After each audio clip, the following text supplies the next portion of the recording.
Hola a toda la audiencia. Qué gusto arrancar directamente con este análisis visual. Hoy nos vamos a sumergir en uno de los textos literarios e históricos más fascinantes de la antigüedad, el capítulo 50 del libro de Jeremías.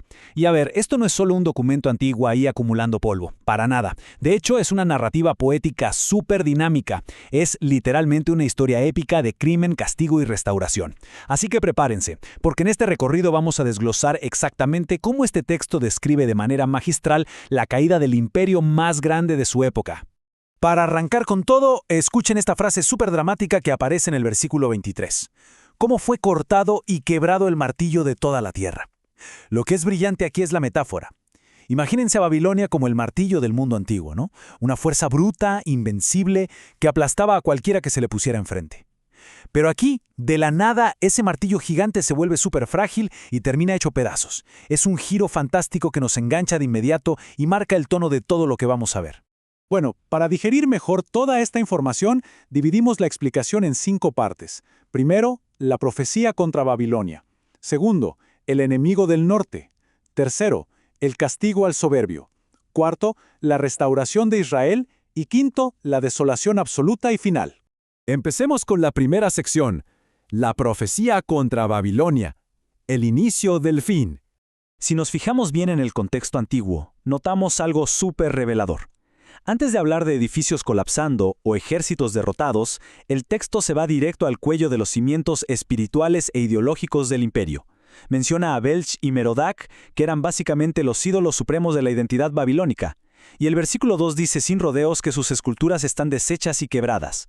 O sea, el mensaje es clarísimo. La infraestructura ideológica del imperio fracasa muchísimo antes de que caiga el primer muro de ladrillo. Y eso nos lleva a esta frase contundente. Tomada es Babilonia. Así de corta, severa y definitiva. El autor no dice que Babilonia tal vez caiga o que está en peligro. ¿Qué va?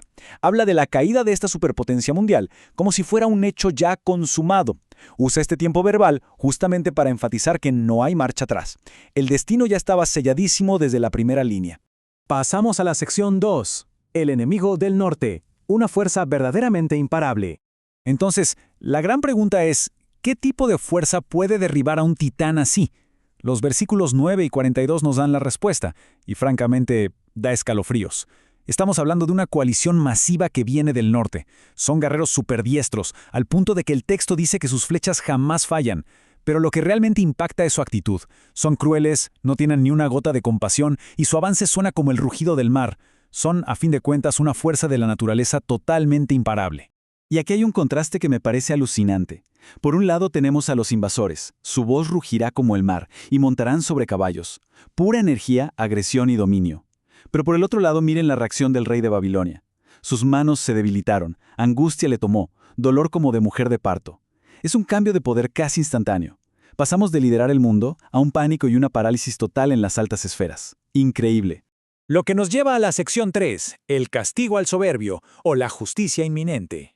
En el versículo 21 aparece un recurso literario bellísimo. El autor usa 2 nombres antiguos, Merataim y Pekod. Y a ver, esto es una clase de geografía aburrida.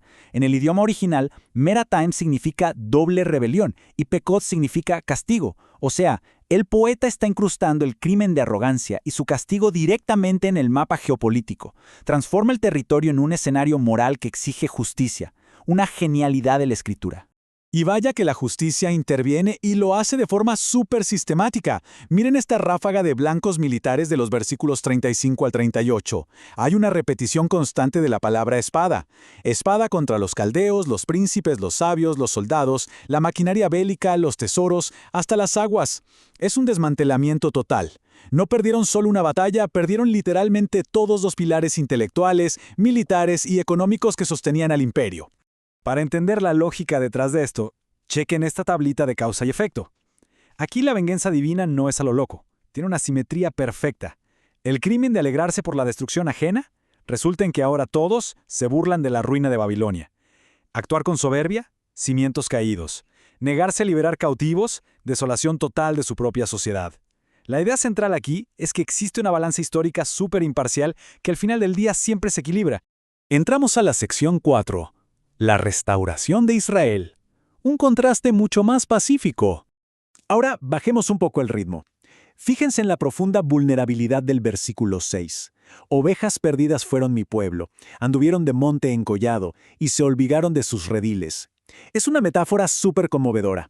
O sea, venimos de hablar de flechas, espadas y ejércitos rugientes, y de repente pasamos a esta imagen de ovejas desorientadas y engañadas. Este contraste entre la maquinaria de guerra brutal y las víctimas perdidas le da al texto una empatía y una carga emocional inmensa. Si vemos la historia, el trauma es clarísimo. Primero, devorados por el rey de Asiria. Después, y esto suena crudísimo, deshuesados y aplastados por Nabucodonosor. Pero la resolución es lo que importa. El texto promete que, en aquellos días, toda esta larga historia de dolor termina con un perdón absoluto. Los que habían sido despojados de todo regresan por fin a los pastos fértiles del Carmelo y Basán. Y esto crea una de las yuxtaposiciones más brillantes de todo el análisis. El gigante opresor, Babilonia, que acaparaba absolutamente toda la riqueza, termina convertido en un desierto, un sequedal y páramo. Mientras tanto, las víctimas oprimidas van a prados exuberantes donde se saciará su alma. Es como si el autor nos dijera que la verdadera justicia no es solo castigar al perpetrador, sino devolverle la vida, la paz y la abundancia a los que sufrieron. Es un concepto poderosísimo. Y así llegamos a la última parte, la sección 5, desolación absoluta y final, el fin de una era. El versículo 39 nos tira una realidad durísima de procesar. Nunca más será poblada ni se habitará por generaciones y generaciones. Hay que dimensionar esto. Babilonia era, en su momento, como la gran metrópolis tecnológica y cultural del mundo entero. Y de pronto, el texto nos dice que su caída es tan definitiva como si la borraran del mapa, estilo Sodoma y Gomorra. No es un bache en el camino, es la extinción absoluta de su existencia en la historia. Para que nos quede aún más clara esa extinción, miren esta imagen poética casi fantasmal. ¿Quiénes van a vivir ahora en los lujosos palacios babilónicos? Pues el texto dice que fieras del desierto, chacales errantes y polluelos de avestruz. Literalmente, el centro del mundo humano es entregado al silencio y a los animales solitarios. Te pone a pensar muchísimo en lo súper efímero que es el orgullo humano y todo lo que construimos frente al paso del tiempo.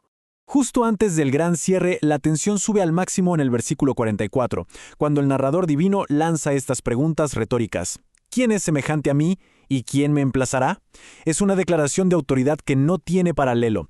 Básicamente está diciendo que no existe soberano terrenal, ni sistema legal, ni imperio que tenga la fuerza para cuestionar este juicio. Es la supremacía total y definitiva. Y eso nos lleva de frente al épico clímax del versículo 46.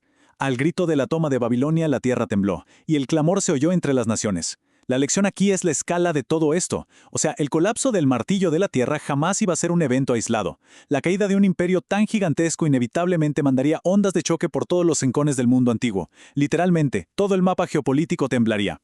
Y quiero cerrar nuestra explicación de hoy dejándoles una reflexión. Al ver toda esta narrativa de Jeremías 50, se nos plantea una inquietud enorme. Si los imperios más majestuosos e inquebrantables del pasado resultaron ser solo martillos frágiles que se hicieron pedazos, ¿qué cimientos, qué instituciones o estructuras en nuestro mundo actual son verdaderamente permanentes? Es una pregunta provocativa que nos invita a cuestionar de fondo la naturaleza del poder y el orgullo. Ha sido un placer compartir este análisis con toda la audiencia. Sigan cuestionando, sigan aprendiendo y nos vemos en la próxima explicación.